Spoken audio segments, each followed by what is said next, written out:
அனைவருக்கும் என் இனிய காலை வணக்கம்.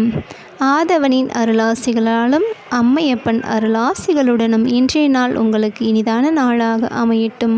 முதலாவதாக ஆதவனின் திருவடி பணிந்து இந்நாளை துவக்கம் செய்வோம்.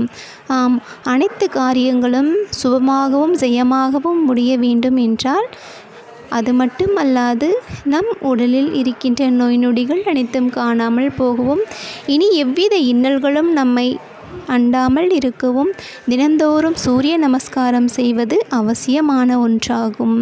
சிவாய நம. திருச்சிற்றம்பலம்.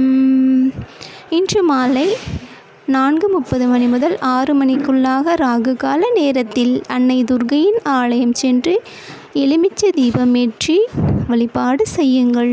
அன்னையை துதிக்கும் பொழுது ஓம் காத்யாயனாய வித்மஹி கன்யாகுமாரியாய தீமஹி தன்னோ துர்கி பிரசோதயாத் என்ற இந்த மந்திரத்தை கூறி அன்னையை வழிபாடு செய்யுங்கள். வாழ்வில் இருக்கின்ற அனைத்து தடைகளும் அனைத்து இன்னல்களும் நீங்கி துணிவுடனும் நல்ல ஒரு தெளிவான மனநிலையுடனும் செயல்படுவதற்கு உண்டான நல் வழியை அன்னை நல்குவார்களாக. சிவாய நம. திருச்சிற்றம்பலம். அனைத்து துணையினும் நமக்கு உற்ற துணையாக இருப்பது நம் அன்னை ஒருத்தியே. அவளை என்றும் நாம் பதம் போற்றி பணிவோமாக. சிவாய நம. திருச்சிற்றம்பலம்.